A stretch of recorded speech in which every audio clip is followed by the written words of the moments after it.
Assalamualaikum warahmatullahi wabarakatuh.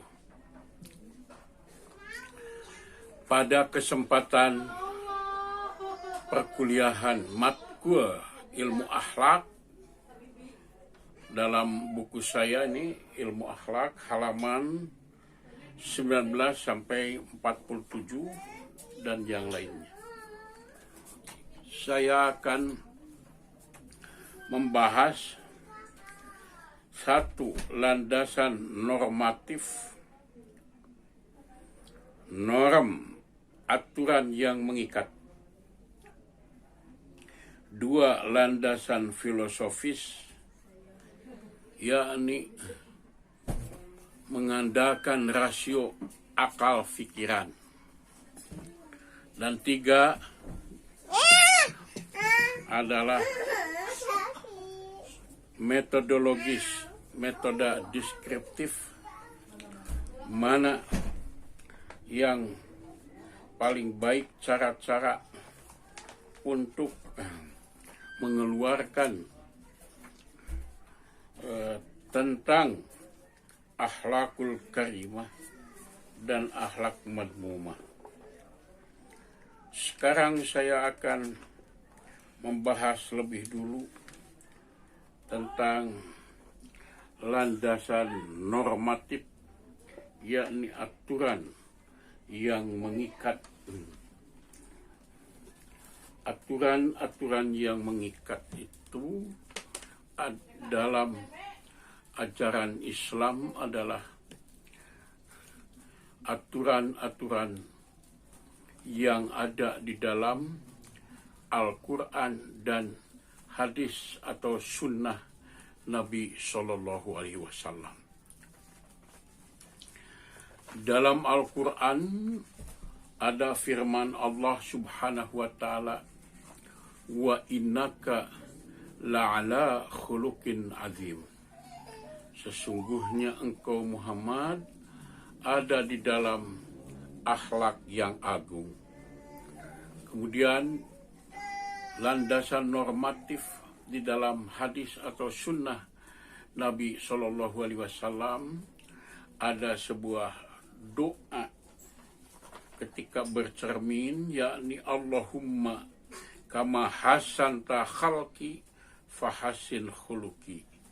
Ya Allah, sebagaimana engkau telah baguskan jasadku, maka baguskanlah akhlakku. Ada lagi hadis Nabi Shallallahu Alaihi Wasallam, akmalul mu'minin imanan ahsanuhum khuluqo. Paling sempurna atau iman yang paling sempurna itu adalah orang mukmin yang ahsanuhum khuluqo, yang terbaik akhlaknya. Sekarang saya membahas khalaqo yakhluqu khulqan. Khalaqo yakhluqu khalqan. Kalau khalaqo yakhluqu khuluqan adalah akhlak. Tetapi kalau khalaqo yakhluqu khalqan adalah jasad, badan.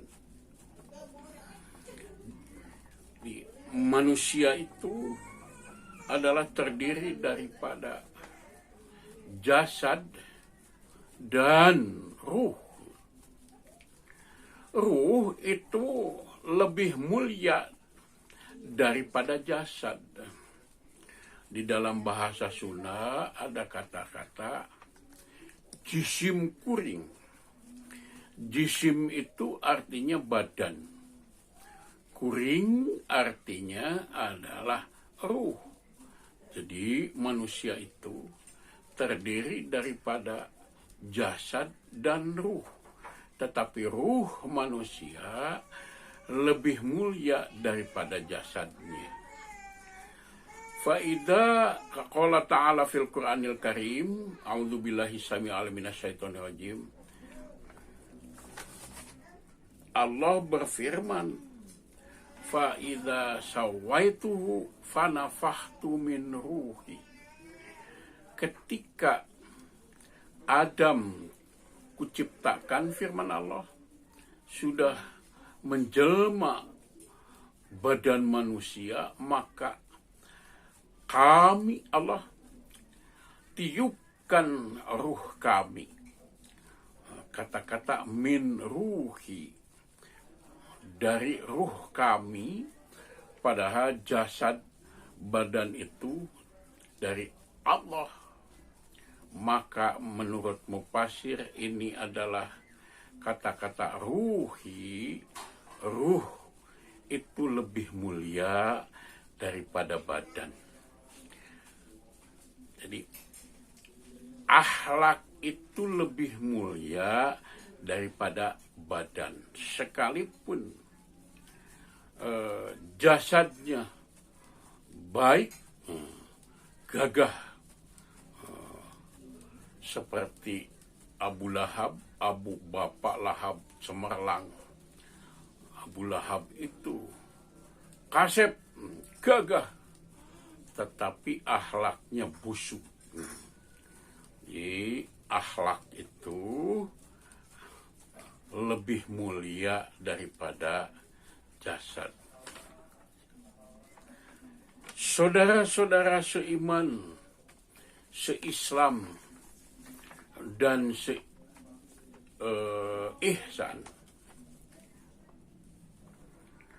saya gambarkan di sini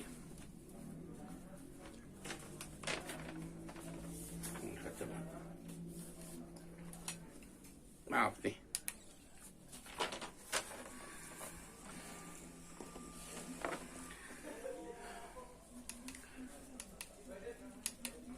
Khuluqi artinya akhlak.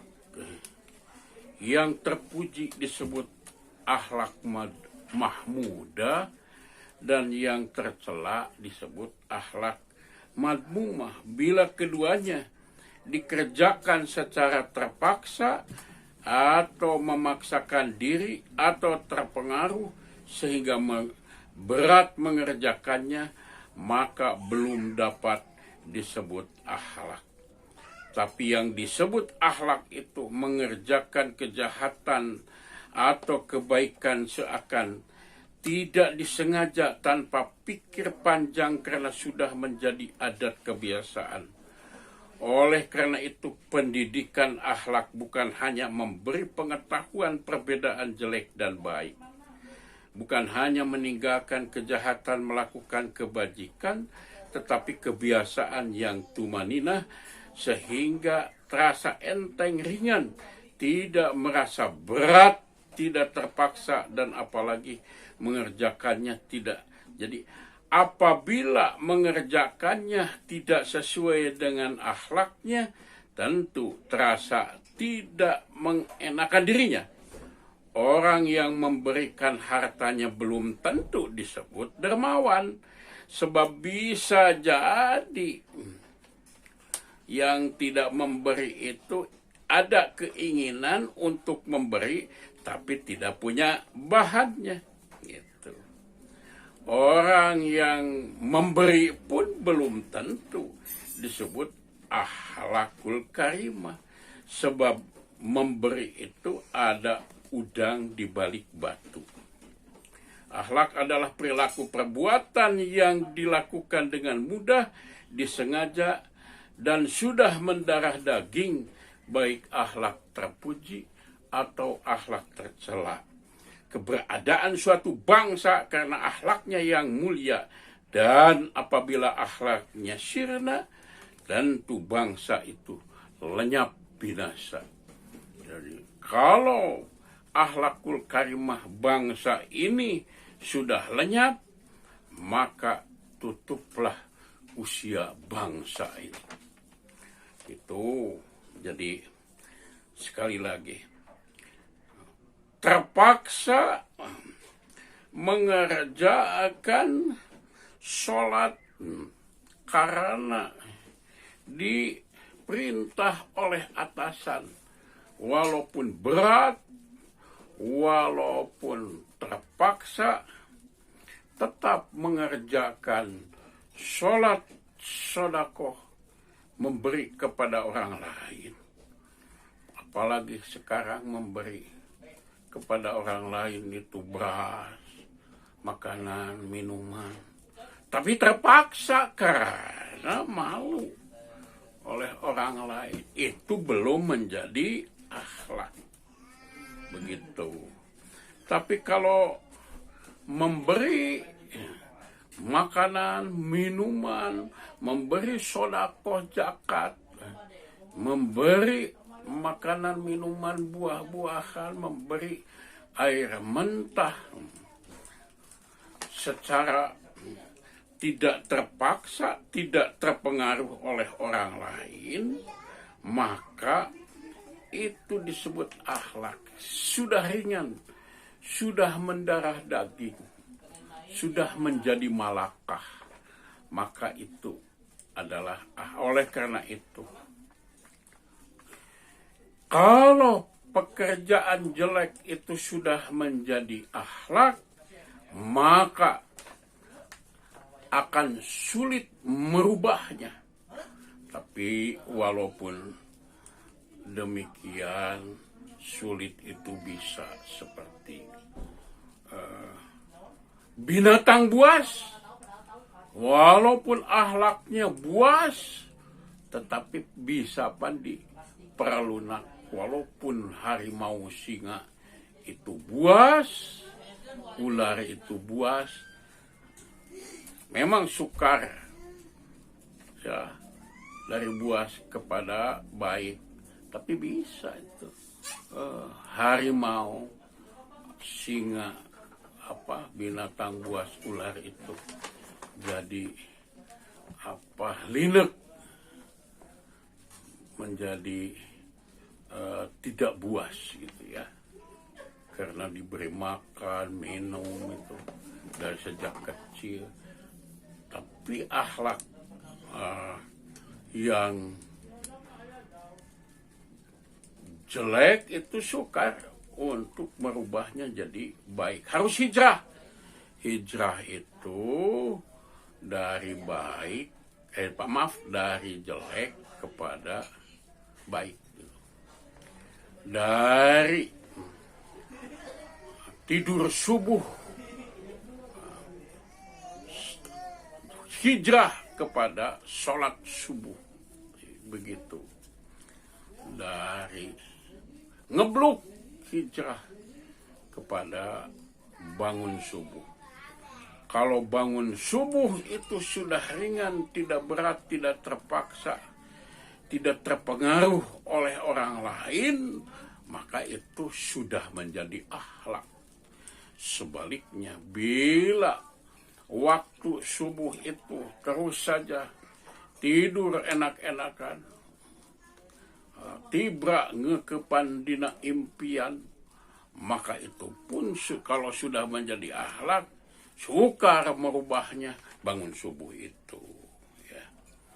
Demikian juga kalau sudah bakhil, enggan memberi makan minum kepada orang yang kelaparan, sudah bakhil sekalipun melihat orang kelaparan, tenang-tenang saja dia, tidak tersentuh hatinya untuk memberi karena sudah jadi akhlak. Begitu. Maka pantas akhlak mulia akan terus berdiri negaranya.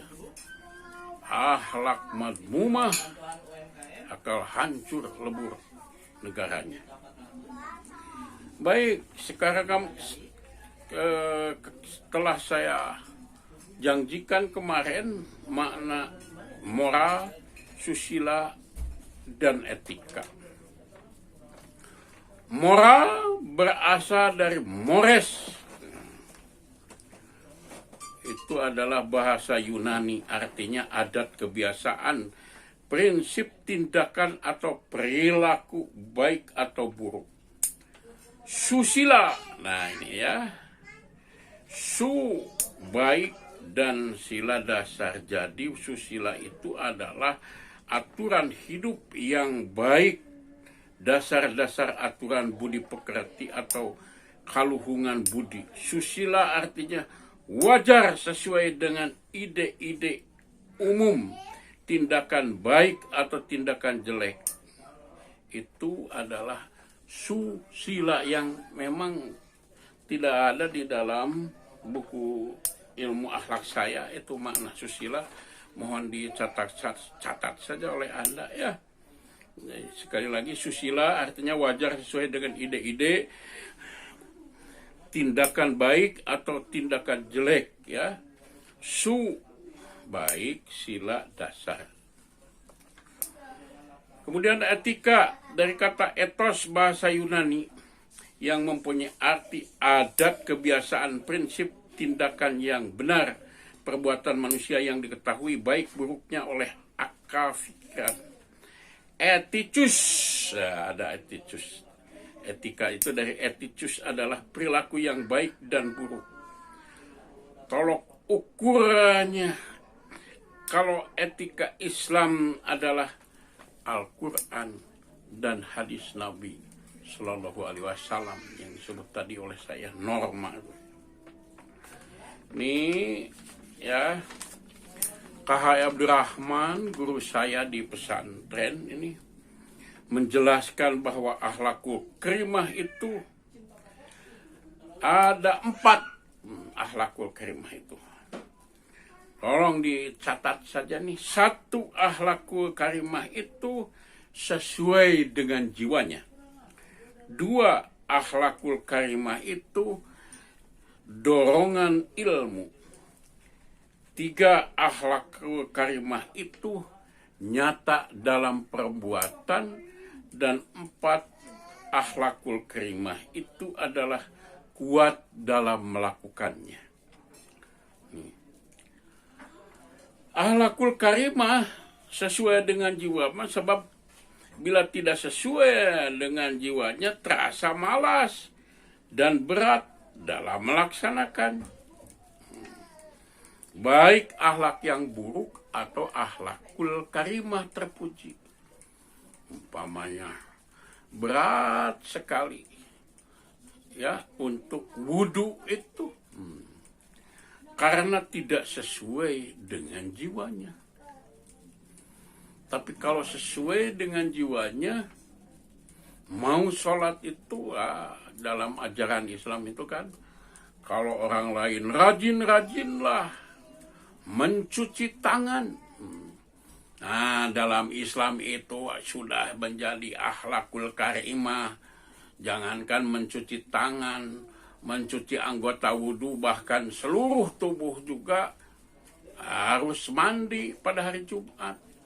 Harus wudhu pada waktu akan sholat 5 waktu dan sholat sunat yang lainnya. Nah, itu dalam Islam sudah menjadi akhlakul karimah ya, berwudu dan mandi itu. Apalagi sekarang musim COVID-19 corona kan, sesuai dengan jiwanya wudu itu ya. Tapi kalau orang yang tidak biasa nutara wudu mah wajahna gak ada beda, atau orang kafir non Islam beda. Sok sanajan sering berwudu atau sering mencuci tangan juga diperintahkan oleh Xi Jinping, presiden Cina, supaya belajar wudu. Di dalam Islam sudah 1400 tahun yang lalu. 5 waktu harus wudu. Bahkan sholat sunat pun seperti Idul Fitri, Idul Adha harus berwudu, dicontohkan oleh Nabi Shallallahu Alaihi Wasallam. Demikian juga mandi besar gitu ya. pada hari Jumat, dan setelah mempunyai hadas besar. Nah, akhlakul karimah itu harus dengan dorongan ilmu, bukan tuturut munding. Mengikuti kerbau kemana saja diikuti. Itu. Mengikuti tuturut munding, munding nurut mereka. Anak kecil juga dibawa ke sawah mau, dibawa ke darat mau, dibawa ke jaga untuk disembelih juga mau, atau turut munding. Tapi kalau akhlakul karimah ini adalah dorongan ilmu. Itu bukan hanya ikut-ikutan, lari dari patukan ular, lari dari gigitan anjing, karena menurut ilmu di sana ada rabies dan di sana ada racun bisanya. Itu ya. Ketiga, akhlakul karimah itu adalah nyata dalam perbuatannya. Al ilmu bila amalin kasajari bila samarin. Ilmu tanpa amal seperti pohon yang tidak berbuah. Tapi saya tidak memakai kaidah atau peribahasa tersebut, karena memang pohon yang tidak berbuah itu banyak tapi bermanfaat. Begitu. Coba pintu ya, bahan kursi itu banyak yang tidak berbuah tapi bermanfaat. Jadi ilmu harus diamalkan. Al hikmatu al ilmu ma'al amal.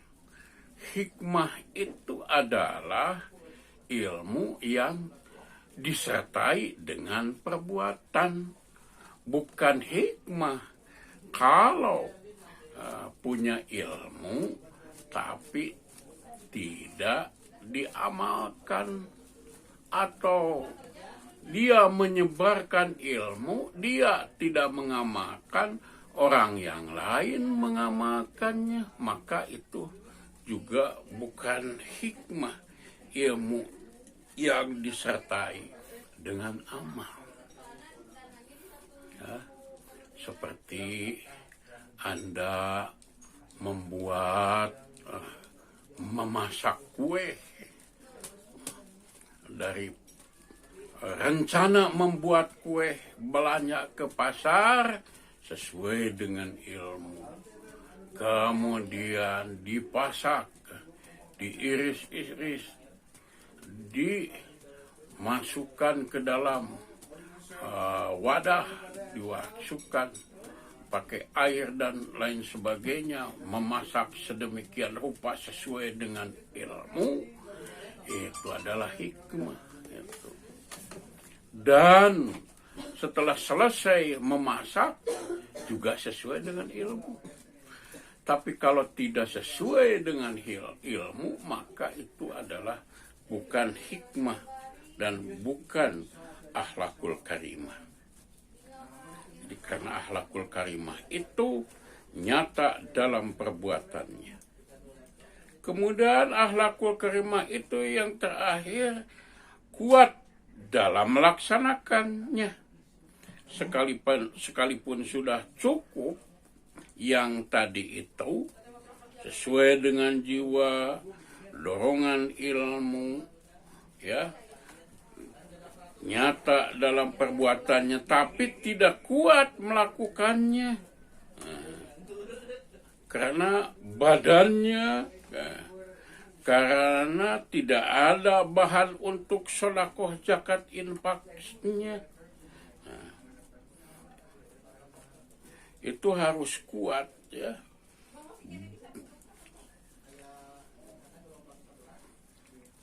Tidak bisa sekarang kalau tanpa badan yang kuat untuk melaksanakan kenyataan. Ya. oleh karena itu akhlak itu adalah malakah, pembawaan yang tertancap di dalam jiwanya, dan di sanalah datang keinginan yang keras tanpa ada paksaan dan tidak terpengaruh oleh orang lain. Ringan, tidak berat. Baik akhlakul karimah, akhlak mulia, atau akhlak yang jelek. Gitu. Maka oleh karena itu, ya, Anda harus bergaulah dengan yang berakhlakul karimah. Sebab bila Anda bergaul dengan yang baik akan menjadi baik, dan bila Anda bergaul dengan orang yang jelek akan menjadi jelek pula. Oleh karena itu, kalau Anda bergaul dengan yang berakhlak jelek, buruk itu, bergaullah seperti ikan di laut, tidak terasa asin walaupun sehari-hari ada di dalam laut yang airnya pangset. Jangan seperti gula dan air dikocek bersatu. Jangan seperti itu bergaul dengan yang akhlaknya jelek. Itulah akhlakul karimah.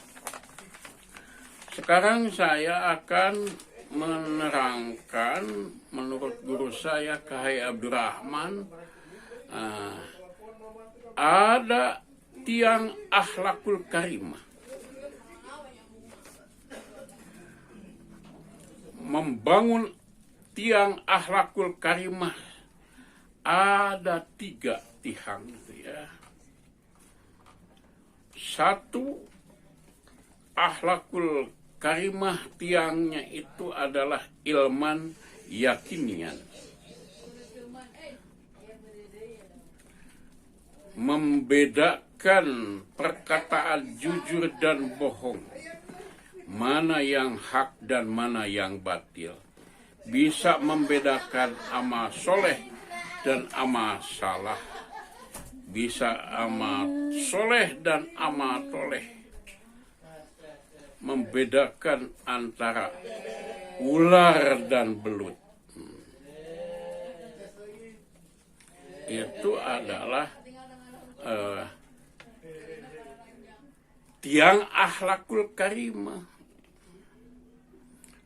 Jadi sekali lagi, akhlakul karimah itu 1, mempunyai ilman yakinian. 2, bisa mengendalikan amarah. Dan 3, mesti mengatur kebutuhan, hobi, dan keinginan. Nah itu ya, saya terangkan nih. Jadi sekali lagi, bisa membedakan mana ular dan mana belut. Tidak salah tangkap dan tidak tergiur untuk menangkap ular, bahkan lebih daripada membedakan baik dan buruk. Tidak tergiur kepada perkara salah. Begitu. Tidak tergiur untuk judi. Tidak tergiur untuk melaksanakan perzinahan, kemaksiatan. Ya. Karena itu adalah akhlak yang buruk. Jika Anda mau naik kereta api dari Bandung ke Jakarta, tentu tidak akan tergiur ingin naik kereta api yang ke Yogyakarta. Bila ingin jadi anak soleh, tentu tidak tergiur mendidik anak dengan harta yang haram, begitu ya. Itu adalah ilman yakinian, ilmu yakin. Yakin itu adalah percaya 100%, dan kalau ada 1000% lebih. Ya, kalau syak, roeb itu 50% percaya, 50% enggan percaya. Mengendalikan amarah, jadi ada nafsu amarah. Inna nafsa la amaratun bisu. Sesungguhnya nafsu amarah itu adalah hanya kepada yang jelek-jelek saja. Tetapi nafsu itu bisa dikendalikan. Anjing pelacak, pemburu, lari, menggonggong. Mengapa dia lari menggonggong? Itu bukan kehendak hatinya, tetapi kehendak pemilik anjing tersebut. Demikian juga amarah, akhlak itu. Akhlak yang mulia tidak akan melewati batas-batas agama dan harus cocok dengan kehendak ridho ilahi Rabbi. Marah karena Allah, takut karena Allah, ridho pun karena Allah. Itu adalah mengendalikan amarah. Kata Nabi SAW, yang jago itu bukan tukang gulat, tukang gelut, berantem bukan, tetapi yang bisa mengendalikan amarah.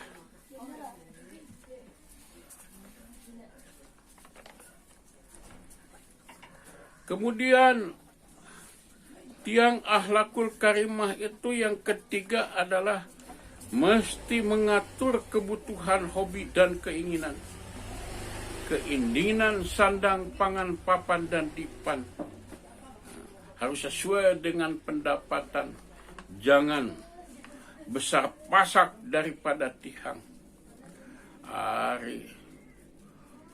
Pasaknya sebesar kepala, tiangnya sebesar perut. Hari diberi oleh orang tua 1.000, habisnya 1.500. Itu bukan akhlakul karimah. Akhlakul karimah itu dicukupkan. Beda cukup dengan dicukupkan. Mana keinginan, mana hobi, dan mana kebutuhan. Keinginan ingin tiap hari makan di restoran, di rumah makan. Pada kebutuhan tidak sedemikian rupa. Ingin mempunyai mobil baby band, tapi itu hanya keinginan, bukan kebutuhan. Nah, akhlakul karimah itu bisa mengatur kebutuhan, bisa mengatur hobi dan keinginan. Saudara-saudara seiman, seislam, dan seihsan,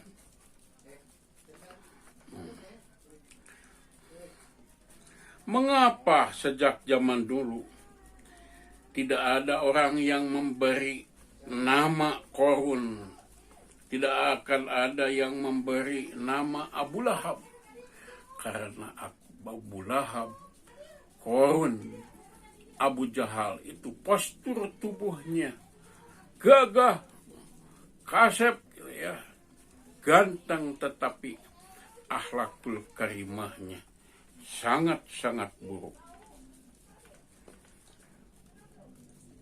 Diriwayatkan ada seorang wanita rajin sholat, rajin saum, rajin tahajud, tetapi dia jelek kepada tetangganya. Rasulullah SAW bersabda, tidak ada kebaikan bagi wanita itu.